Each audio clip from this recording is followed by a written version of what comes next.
नमस्कार, ये आकाशवाणी पटना है। अब आप अभिषेक दास से प्रादेशिक समाचार सुनिए। पहले मुख्य समाचार। बिहार विधानमंडल का 5 दिवसीय मानसून सत्र आज से हो रहा है शुरू। 17वीं विधानसभा के अंतिम सत्र में कुल 5 बैठकें होंगी। संसद का मानसून सत्र भी आज से शुरू हो रहा है। केंद्र सरकार ने कहा, ऑपरेशन सिंदूर समेत सभी मुद्दों पर चर्चा के लिए तैयार। पटना में गंगा, सोन, पुनपुन, करड़ुआ, तरथा और धोवा नदी के जलस्तर में लगातार बढ़ोतरी होने से दियारा क्षेत्र के कई गांव बाढ़ की चपेट में। और आज सावन की दूसरी सोमवारी है। इस अवसर पर मंदिरों और शिवालयों में भगवान शिव के जलाभिषेक के लिए भक्तों की उमड़ रही है भीड़। अब समाचार विस्तार से। बिहार विधानमंडल का 5 दिवसीय मानसून सत्र आज से शुरू हो रहा है। 25 जुलाई तक चलने वाले इस सत्र के दौरान विधानसभा और विधान परिषद की कुल 5 बैठकें होंगी।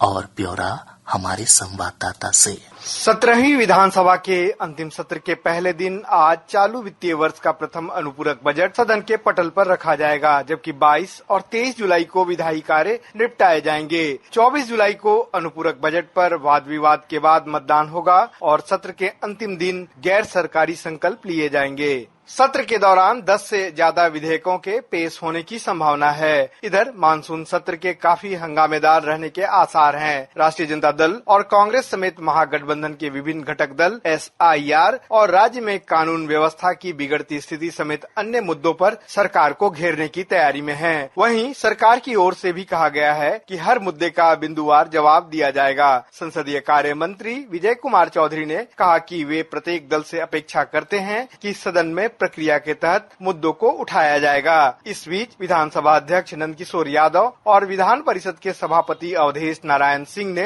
सत्र के सुचारू संचालन को लेकर पक्ष और विपक्ष के सदस्यों से सहयोग की अपील की है। धर्मेंद्र कुमार राय, आकाशवाणी समाचार, पटना। संसद का मानसून सत्र भी आज से शुरू हो रहा है। यह सत्र 21 अगस्त तक चलेगा। इस दौरान कुल 21 बैठकें होंगी। ऑपरेशन सिंदूर के बाद यह संसद का पहला सत्र है। एक रिपोर्ट। मानसून सत्र के दौरान 17 विधेयकों पर चर्चा और उनके पारित होने की उम्मीद है। इन विधेयकों में जन विश्वास प्रावधानों में संशोधन विधेयक 2025, राष्ट्रीय खेल प्रशासन विधेयक 2025 और मर्चेंट शिपिंग विधेयक 2024 सहित अन्य महत्वपूर्ण विधेयक शामिल हैं। इसके अलावा बिल ऑफ लैंडिंग विधेयक 2024, समुद्री माल परिवहन विधेयक 2024, तटीय नौवहन विधेयक 2024, भारतीय बंदरगाह विधेयक 2025 और आयकर विधेयक 2025 पर भी चर्चा होने की संभावना है। सरकार ने कहा है कि वह संसद में उठाए जाने वाले सभी महत्वपूर्ण मुद्दों पर नियम के अनुसार चर्चा करने के लिए तैयार है। सुपर्णा के साथ रहीसुद्दीन रिहान, आकाशवाणी समाचार, दिल्ली। संसदीय कार्य मंत्री किरेन रिजिजू ने बताया कि सत्र के दौरान निपटाए जाने वाले महत्वपूर्ण विधायी और अन्य कार्य तय कर लिए गए हैं। संसद सत्र से पहले कल सरकार ने दोनों सदनों की सुचारू कार्यवाही सुनिश्चित करने में सहयोग के लिए सर्वदलीय बैठक बुलाई। लोकसभा और राज्यसभा में विभिन्न दलों का प्रतिनिधित्व करने वाले सदन नेताओं ने इस बैठक में भाग लिया।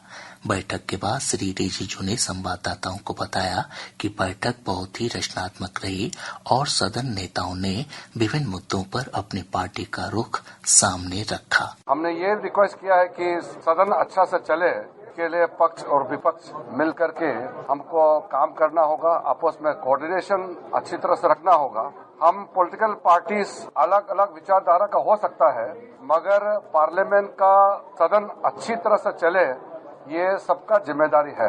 अपोजिशन का भी जिम्मेदारी है और सरकार का भी जिम्मेदारी है। कांग्रेस नेता गौरव गोगोई ने अमेरिका के राष्ट्रपति ट्रंप के दावे पहलगाम आतंकी हमला और बिहार में विशेष गहन पुनरीक्षण मुद्दे पर सदन में प्रधानमंत्री नरेंद्र मोदी के वक्तव्य की मांग की। हम सदन के अंदर भारतीय सेना को एकजुट होकर हम अपना समर्थन दें, अपना धन्यवाद दें, लेकिन उसके पश्चात जो घटनाक्रम हुआ है उसको लेकर प्रधानमंत्री मोदी जी को इस विषय पर प्रकाश डालना बहुत जरूरी होगा, क्योंकि जो बयान आज अमेरिका के राष्ट्रपति से आ रहे हैं वो कहीं न कहीं भारत की गरिमा, भारत की सेना की शौर्य पर सवाल उठाता है। प्रदेश में चल रहे मतदाता सूची के विशेष गहन पुनरीक्षण अभियान के तहत अब मात्र 4% गणना प्रपत्र जमा होना शेष है। निर्वाचन आयोग के अनुसार अब तक 7,15,82,000 से अधिक मतदाताओं ने गणना फॉर्म जमा करा दिए हैं। यह कुल मतदाताओं का लगभग 91% है। केंद्र सरकार की उड़ान योजना के तहत बिहार के 6 शहरों से स्प्लिट एयर विमान सेवा की शुरुआत करेगी। भारतीय विमानपत्तन प्राधिकरण ने मधुबनी, सहरसा, मुजफ्फरपुर, मुंगेर, बीरपुर और वाल्मीकिनगर से विमान परिचालन शुरू करने के लिए इस कंपनी को लेटर ऑफ इंटेंट जारी कर दिया है। स्प्लिट एयर पटना के बिहटा और वाराणसी से इन हवाई अड्डों को जोड़ते हुए उड़ानों का संचालन करेगी। मुख्य सचिव अमृतलाल मीणा ने कहा कि इस परियोजना के शुरू होने से पूरे प्रदेश में आवागमन आसान होगा और इन क्षेत्रों में आर्थिक, सामाजिक और पर्यटन के विकास को नई गति मिलेगी।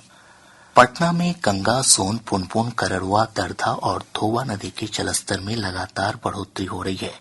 गंगा नदी पटना के गांधी घाट और हाथीदह में खतरे के निशान से ऊपर बनी हुई है। वहीं मनेर में सोन नदी और श्रीपालपुर में पुनपुन नदी का जलस्तर लाल निशान से ऊपर चला गया है।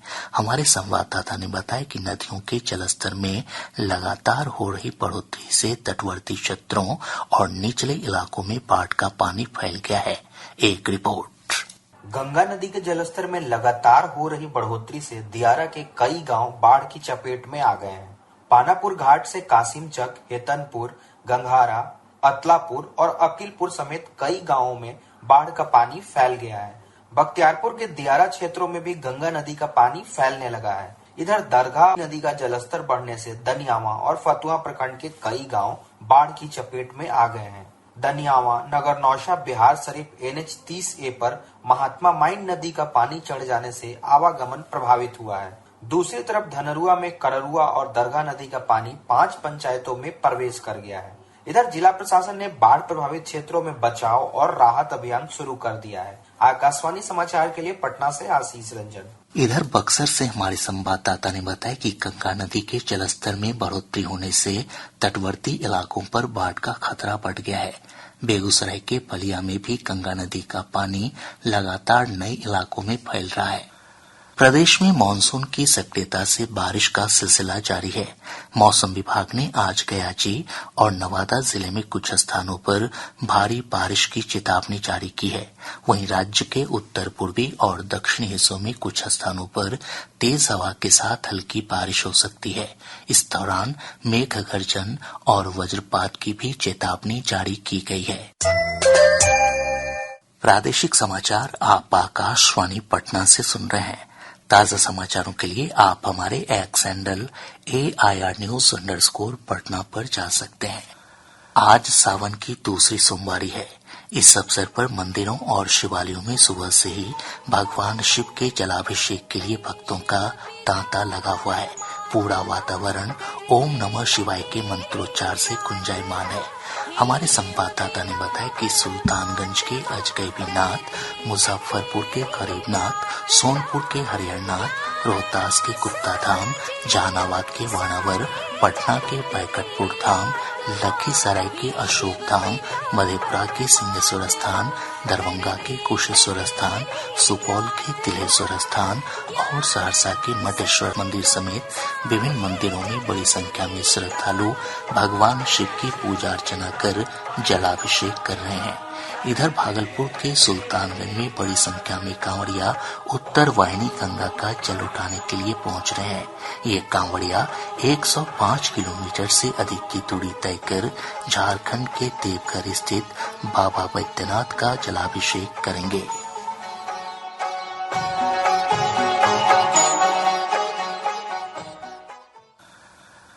शिक्षा विभाग ने विभिन्न कोटि के 3,432 पुरुष शिक्षकों का अंतर जिला तबादला किया है। संबंधित जिला शिक्षा पदाधिकारी इन शिक्षकों को विद्यालय का आवंटन करेंगे। बिहार पुलिस में चालक सिपाही के 4,361 पदों के लिए आवेदन की प्रक्रिया आज से शुरू हो गई है। इच्छुक अभ्यर्थी केंद्रीय चयन पर्षद सिपाही भर्ती की आधिकारिक वेबसाइट के माध्यम से 20 अगस्त तक ऑनलाइन आवेदन कर सकते हैं। बिहार विद्यालय परीक्षा समिति ने सक्षमता परीक्षा की आवेदन तिथि में 22 अगस्त तक विस्तार किया है। इससे पहले यह तिथि 19 जुलाई तक निर्धारित थी। शिक्षक बिहार बोर्ड की आधिकारिक वेबसाइट पर जाकर आवेदन कर सकते हैं। भागलपुर में आयोजित बिहार राज्य सब जूनियर शतरंज प्रतियोगिता में भोजपुर की अर्पिता सिंह ने बालिका वर्ग में और नवादा के अंजिष्णु राज ने बालक वर्ग में खिताब अपने नाम किया। सुपौल के करजाइन थाना क्षेत्र के घोसपुर गांव से स्थानीय पुलिस और ईओयू की टीम ने साइबर ठगी के मामले में 3 लोगों को गिरफ्तार किया है। इनके पास से कई आपत्तिजनक सामान बरामद किए गए। पटना के गर्दनीबाग थाना क्षेत्र से पुलिस ने लगभग 1 किलो गांजा के साथ एक तस्कर को गिरफ्तार किया है। नालंदा जिले के चंडी थाना क्षेत्र अंतर्गत तीनी लोदूपुर गांव के पास 2 ट्रक के बीच हुई टक्कर में दोनों चालकों की मौत हो गई। सारण जिले के एकमा थाना क्षेत्र के हंसराजपुर गांव में अपराधियों ने एक व्यवसायी की गोली मारकर हत्या कर दी। औरंगाबाद जिले के रफीगंज थाना क्षेत्र से पुलिस और एसटीएफ की टीम ने कुख्यात अपराधी मिथुन कुमार को हथियारों के साथ गिरफ्तार किया है। भोजपुर जिले के रतनपुर गांव में बनास नदी में नहाने के दौरान डूबने से 2 युवकों की मौत हो गई।